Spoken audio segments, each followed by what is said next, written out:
Welcome to the 481st episode of the Jami Dulaney Plant-Based Wellness Podcast. My name is Jami Dulaney, and I'm your host. I'm a plant-based cardiologist and endurance athlete living in Southwest Florida. Welcome, and thanks for listening.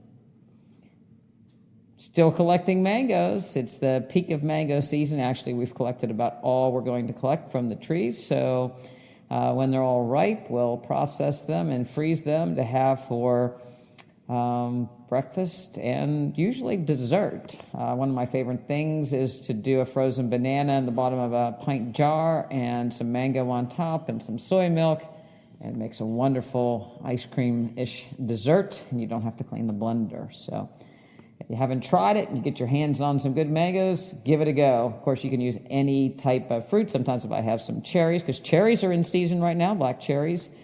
You can put some of those with your mango and banana. It also makes a great dessert, so give it a go.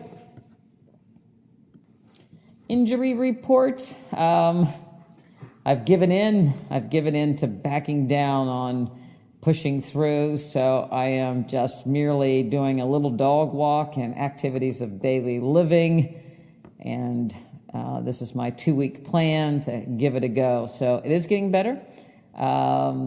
There's a little physical therapy. Everybody has assured me that there's nothing wrong except for an extremely overused posterior tibial tendon that doesn't quite like being irritated on a continuous basis. So I'm going to give it a couple weeks and then gradually increase things. Unfortunately, I tried swimming, and that seemed to aggravate it. I guess the flutter kick, I always think of my friend that I used to swim with, and she said, well, you could go fast if you could point your toes, because my feet are, kind of dragging behind me. Triathletes typically swim with their arms and just use their legs for buoyancy for the most part. I hope nobody loses their mind over that statement, but for the most part, triathletes save their legs for the running the bike. So we're not great kickers to start with, and then when I transitioned to swim-run activities, we didn't use our legs at all. We used a buoy because you had to swim with your shoes on, so that decreased my kicking even more. So I went swimming. I swam about a mile, and I wasn't kicking a lot, but my toes were pointed, and my foot was what you called, it would be plantar flexed, and that really irritated the tendon, so that was disappointing. So back to just walking and doing some activities on my sand dune, but for the most part trying to be good and a little stretching and let it heal, doing some strength training, working on other parts of my body to be ready for when the time comes to get back on the road. So there you have it. Not entirely happy about it, but it is what it is, and we'll go from there. I wanted to talk a little bit about extremes today. I've always, we talk extremes, could also be, another word could be outliers, or even more pleasant early adopters of a plant-based lifestyle. But most people look at being plant-based as an extreme. You could also say on the other end of that extreme diet would be a carnivore diet. Bodybuilders may be an extreme aspect of lifting weights. Women that do CrossFit and are extremely muscular might be an extreme. Obviously, skinny vegans are an extreme. And we all have our opinion on what we think about those extremes. Most people that fall somewhere in the middle don't want to be either of them, and just gives more reason for them to just stay where they are and do what everybody else does. And it can become very, very confusing because people in each of the extreme camps give very good reasons, or maybe sound bites on social media, as to why people eat the way that they do. For instance, there was a recent post that 2 burgers is better than a burger plus fries.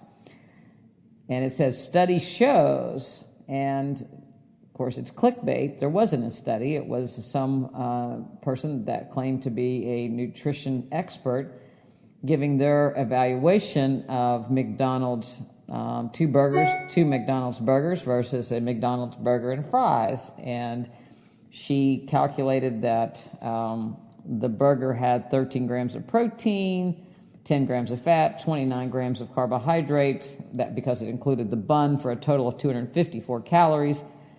The French fries, on the other hand, had 5 grams of protein, 10 grams of fat, and 55 grams of carbs for 326 calories. So the fries were more calories than the burger, so therefore if you had 2 burgers, it would be healthier than eating the burger and fries. The reality of it is neither one of them are healthy. Eating McDonald's hamburger plus or minus fries, it's not necessary. It's not healthy. Both of the choices contained a variety or a certain amount of protein, fat, and carbohydrates. So it was basically the caloric density that caused the problem, not necessarily the individual macronutrients. What was really left out was all the other things that go into making a McDonald's hamburger and a McDonald's sandwich bun and McDonald's fries. There are a lot more things than beef, potatoes, and wheat. And that laundry list is probably the most unhealthy, even more so than the caloric density. But no one ever seems to get around to talking about those things. I had a patient today that was 90 years old that had his pretty large heart attack when he was in his 50s. He had ventricular tachycardia about 15 years ago, requiring a defibrillator and some medication with a lot of toxic side effects. He's overweight, became a diabetic, had some arrhythmias, and at 90, he is still mowing his grass on a riding lawnmower, has no chest pain, has had no further ventricular tachycardia. He eats a standard American diet that is basically what either his varies from his grandkids when they come in and what he gets fed to maybe neighbors bringing food and to what processed food he can pick up on his own. That's for the most part prepared at the grocery store and or the occasional takeout. His cholesterol is 313. Some might argue then, what does any of this matter? The medication that he's on that has toxic side effect precludes a statin because it has its own liver, lung, and thyroid toxicities. Yet it was the only thing that stopped the ventricular tachycardia 15 years ago, and he's remained on it. And again, done quite well without any of the side effects that we all feared. One can't help but wonder, why does any of it matter? Of course, certainly he is an outlier, being 90 years old, living independently and doing quite well, despite all the medical conditions. The use of coronary stents came to be in the early 1990s, and of course has skyrocketed to anybody that comes into a cardiologist's office. If they don't get a calcium score and then a stress test or a cath, maybe get directly to a cath, but get stents of arteries whether they have any symptoms or not. And of course,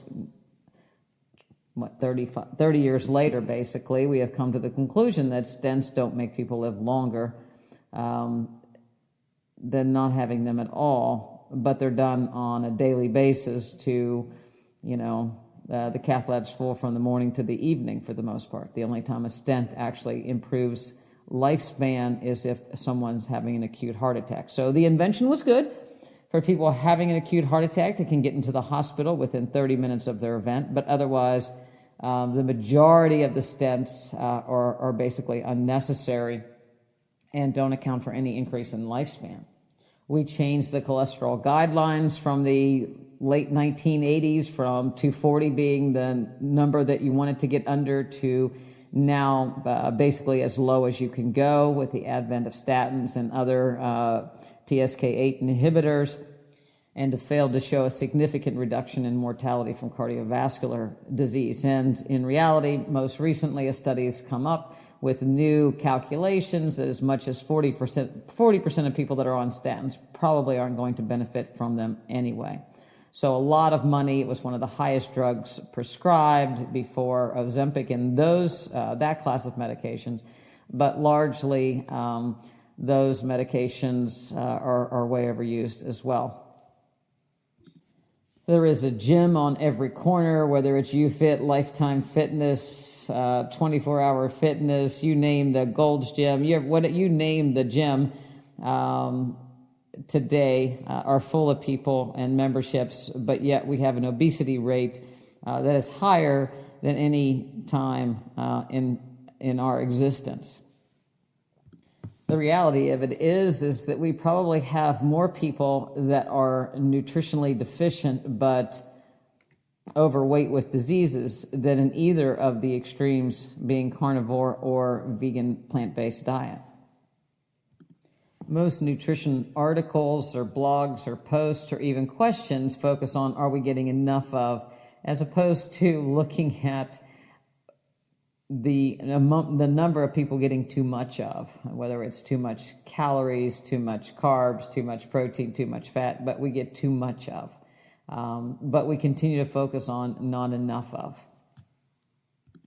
I sometimes like to look back and say, what if I had never read that Diet for a New America and became vegan? What would I be like now? I'd be doing a lot more heart catheterizations. My practice certainly would have been a lot different. I was running then. I probably would have kept trying to run, but I think I would have been a much heavier runner. My family didn't feel like they were unhealthy eaters. We never ate, the big old air quotes, a lot of junk food. But what we did eat was a dessert from the bakery on Sunday evenings, a big family dinner. We would have, a dessert from Publix that was a very high calorie. That would probably be after a pretty heavy meal with either meat on the grill or fish on the grill and a vegetable and a potato. During the week, not a heavy soda dessert, but there was probably more ice cream. Very little fruit was in the house, maybe some watermelon now and then, but certainly you didn't have to push the fruit around in the refrigerator. It wasn't hard to move it around to get to something else. The vegetable bin would have had basically things for a salad, and the rest were, for the most part, frozen vegetables. There would be fresh, maybe corn on the cob or green beans, and of course potatoes. That would be most of what would have been in the pantry or in the refrigerator back in the day, so to speak. There was some homegrown vegetables, homegrown zucchini, and maybe some green tomatoes. They would have been fried, certainly not put dry in an air fryer. So what would my life would look like under those circumstances? Well, obviously there would have been an excessive amount of calories over time. Everyone in my family has diabetes, so I would have most likely got that weight to a point where I too would have had diabetes. My cholesterol was starting to go up when I was 40, so it would have probably continued to rise and probably got above that 240 magic number from the 80s, but certainly over the 200 magic number of today, or even the 180 mark. So I would have probably been on statin therapy, diabetic medication, and probably blood pressure medicine, and certainly acid reflux medication. So clearly the standard American diet, even the most healthiest form, wasn't going to be good for my health and my family history. So I'm one of those people that I would put right there in the middle that would suffer from all the lifestyle diseases from eating an overabundant diet, even though I thought we were on the low end of things. I shudder to think about the homemade pasta that I used to make with 7 or 8 eggs that was yellow, that my father just absolutely loved because it was so rich. Certainly wasn't a low-protein pasta. So what did a plant-based diet do for me? It put fences around all those bad things that were taking me down because they were becoming more and more calorically dense. My acid reflux went away when the oil went out of my diet, and certainly the fried foods went out of my diet. Did fried zucchini and fried green tomatoes taste good? Yes. Did they make me ill? Yes, they did. And don't forget the fried onion rings. It put a fence around any bakery goods at a local grocery store because they contained eggs and dairy. So that eliminated that from my plate and made it so that I did not have to worry about going there and drooling over those desserts. What it did add was fruit. I discovered a variety of different tropical fruits. I discovered over time that fruits became so much sweeter and so much easier to digest and so satisfying versus the pastries that I had once eaten for breakfast on a regular basis. So my fruit consumption markedly went up. My fat consumption markedly went down. My protein source is now tied to beans and tofu and whole grains and a little bit from the vegetables that I eat. And the only thing that I'm missing are the medications that I would have been on and the extra weight that I would have gained from eating a calorically dense diet as I was before. I've also increased my nutrient level and learned about things like quercetin and turmeric and more vitamin C that most likely have lowered my cancer risk that I would not have come across had I stayed on a standard American diet. And let's not forget to mention soy products, so soy milk, tofu, tempeh, edamame, are all phytoestrogens, so estrogen receptor blockers that I consume a lot of. So decreasing in hopes to decrease cancer risk there as well. So I wouldn't have been doing that had I been on a standard American diet. So being on an extreme diet has actually served me well. Of course, it served me so well that I changed my practice so that I've been able to see my patients do well as well by getting them off of their medication with all the side effect and decreasing their incidence of heart attacks, strokes, and side effects from lifestyle diseases. Drawback financially, it's not been a great incentive because I'm not doing those lucrative procedures such as stress tests, heart catheterizations, and multiple hospital admissions. But it's certainly been a pleasure to work with people that place their health above daily indulgences and want to control their health as much as possible and increase their health span. So it's been a lot of fun getting to know people on a very personal level. We do walks now once a month, 5K, and we all meet up. More people are growing online. Our nutrition classes are in person. Our mobility classes are in person and on Zoom. So, I even get to wear my gym clothes on Monday. So plant-based nutrition and healthy lifestyle has been, as they say, very, very good for me, and all in all aspects, from a career as well as personal. So I'm okay being an extreme, but I don't think that will ever change as far as my questioning the nuances of a plant-based diet and what we should eat more or less of. I'm not dogmatic to the point where if someone were to come back and say this nutrient has been shown to do what, and we had some long-term studies, or I'm not above changing my mind if I thought that the health benefits might be enhanced by a certain food or product or putting something back into the diet. But I've just not been convinced any time that I've ever looked at it. The only thing that I might have changed my leaning towards is protein consumption based on someone's normal healthy weight, to potentially increase that depending on lifestyle, but not with increasing calories, but shifting the ratio a little bit.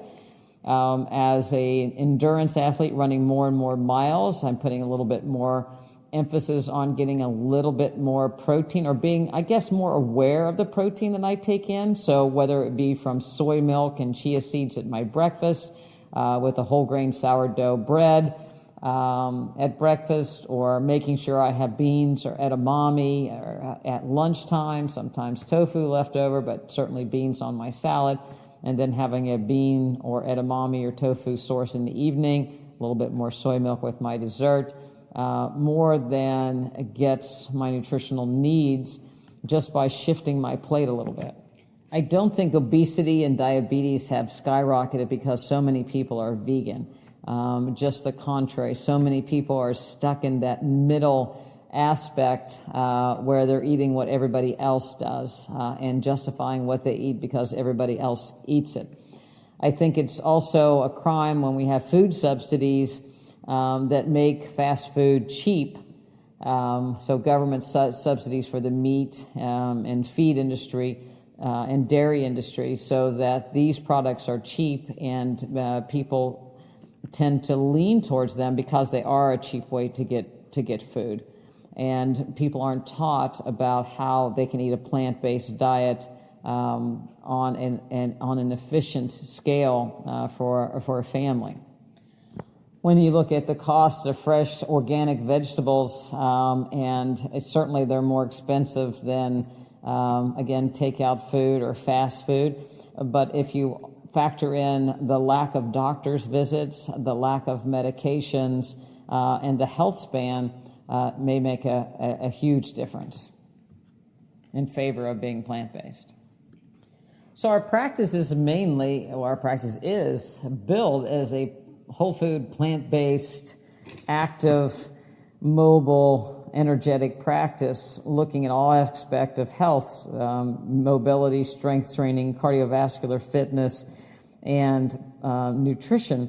I don't believe that it's not possible to be very healthy and have potentially some meat in the diet. I think that just like people say, you really have to focus on getting the right nutrients to be plant-based, meaning getting enough of perhaps protein, enough of calories, enough of certain nutrients, maybe iron, maybe zinc, but I don't think you have to really, I think it all comes out in the wash.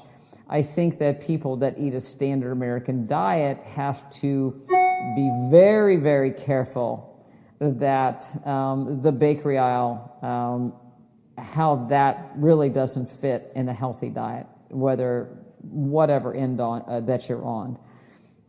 It bothers me that some physicians advocating a ketogenic diet, they again preach the abundance of how much you can eat, unlimited quantities, and I think that in and of itself is bad.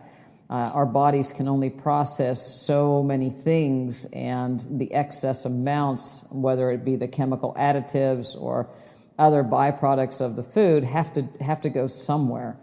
And so I think that going forward, a healthy society would not be so much focused on getting an abundance of or enough of, but perhaps a little less of, and to focus on the things that we need, and not this, I can eat all these luscious things all I want. Certainly, the world can't all eat giant steaks 3 times a day, and it would not be sustainable for our planet or the environment. Could a few people eat that way? I suppose.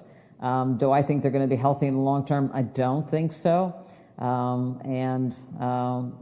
Again, but they're extremes. I think what happens is there's this giant center mass of people that are trying to sort through what to do, and then they're left with what's on the main street as far as fast food restaurant after fast food, after processed food, after eat your feelings away, have the sweet, indulgent type of world. And I think that's where it's much easier for us being plant-based to circumnavigate around that.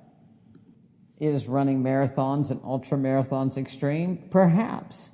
But the aspect that I focus on is the limits of my body and how I can continue to push them, how it trains the mind, how it applies to life and the situations around, getting into the environment. So in my view, those extreme sports have so many great qualities to them. that, again, you watch out for the parts that can rear up and bite you, perhaps, and be more dangerous. But for the most part, the benefits outweigh the risks, at least now for me. The middle aspect of society would be how little can we do and still get credit and say that we exercised. But again, that minimal amount of activity doesn't also look at all those other factors as far as training oneself to do more than you think you can, or be strong in a variety of different ways.